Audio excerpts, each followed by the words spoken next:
ಒಂದು last time ನೀವು ಪ್ರೀತಿಸಿದ ಹುಡುಗಿನ ಅಥವಾ ಹುಡುಗನ್ನ ಭೇಟಿಯಾಗಕ್ಕೆ ಹೋಗ್ತೀರಾ. ಅವಳಿಗೆ ಅಥವಾ ಅವನಿಗೆ ಅವತ್ತು ಏನಾದರೂ ಆಗಲಿ ನನ್ನ ನೀನು ಬಿಟ್ಟೋಗಬೇಡ ಅಂತ ಹೇಳಬೇಕು ಅಂತ ಹೋಗಿದ್ರು, ಮತ್ತೊಮ್ಮೆ ಸಿಗಬೇಡ ಅಂತ ಹೇಳೋ ಸಿಚುವೇಶನ್ ಬರುತ್ತೆ.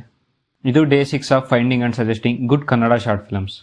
ಇವತ್ತು ನಾನು 2 ಶಾರ್ಟ್ ಫಿಲಮ್ಸ್ಗಳನ್ನು ಸಜೆಸ್ಟ್ ಮಾಡ್ತೀನಿ. ಕಾಲೇಜ್ನ ಕೊನೆ ದಿನ ಅಂತ ಮೀಟ್ ಮಾಡೋಕ್ಕೆ ಇಬ್ಬರು, ಮತ್ತು ದೂರ ಆಗಿ ತುಂಬ ದಿನ ಅಂತ ಮೀಟ್ ಮಾಡೋಕ್ಕೆ ಮತ್ತಿಬ್ಬರು.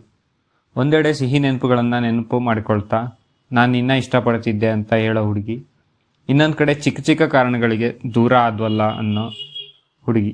ಈ ರಿಗ್ರೆಟ್ ಆಗೋ ಕಿರು ಸಂಭಾಷಣೆ ಹೊಂದಿರೋ ಕಿರುಚಿತ್ರಗಳೇ ದ ಲಾಸ್ಟ್ ಮೀಟ್ ಆ್ಯಂಡ್ ಮತ್ತೊಮ್ಮೆ ಸಿಗಬೇಡ. ಲಿಂಕ್ ಬಯೋಲ್ಲಿರೋ ಟೆಲಿಗ್ರಾಮ್ ಆ್ಯಂಡ್ ವಾಟ್ಸಾಪ್ ಗ್ರೂಪಲ್ಲಿ ಅವೈಲೇಬಲ್ ಇದೆ, ಒಮ್ಮೆ ಚೆಕ್ ಮಾಡಿ. ಈ ಗ್ಯಾಪಲ್ಲಿ ನಂದೊಂದು ಸಾಲಿದೆ, ಕೇಳ್ಕೊಂಡು ಬನ್ನಿ. ಸಿಗುವುದಾದರೆ ಕೇಳಿಕೊಳ್ಳುವೆ ಕೊನೆಯ ಬಾರಿ, ಮತ್ತೊಮ್ಮೆ ದೂರ ಹೋಗಬೇಡ. ಸಿಗದೇ ಹೋದರೆ ಕೇಳಿಕೊಳ್ಳುವೆ ಕೊನೆಯ ಬಾರಿ, ಎಂದಿಗೂ ಬಳಿ ಬರಬೇಡ. ಹೋಪ್ ಈ ಶಾರ್ಟ್ ಫಿಲಮ್ ಇಷ್ಟ ಆಗುತ್ತೆ ಅಂದ್ಕೊಂಡಿದ್ದೀನಿ. ಮತ್ತೆ ನಾಳೆ ಇನ್ನೊಂದು ಶಾರ್ಟ್ ಫಿಲಮ್ ಜೊತೆ ಸಿಗ್ತೀನಿ. Thank you.